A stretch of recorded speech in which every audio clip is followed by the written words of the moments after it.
ممکنه دیگران نخواهند ارتباطات ما رو. مهم نیست که دیگران بخواهند یا نخواهند. مهم آن است که ارتباط ما با یکدیگر به نفع دو ملت و دو کشوره. مهم این نیست که دیگران بپسندن این ارتباط رو یا نپسندن.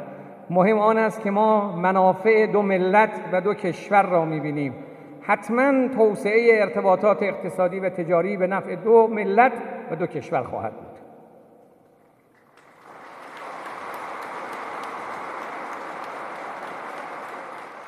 شاید برخی توسعه تاجیکستان رو نپسندند، مهم نیست. اما ما به عنوان جمهوری اسلامی ایران معتقدیم پیشرفت تاجیکستان پیشرفت ماست. امنیت تاجیکستان امنیت ماست.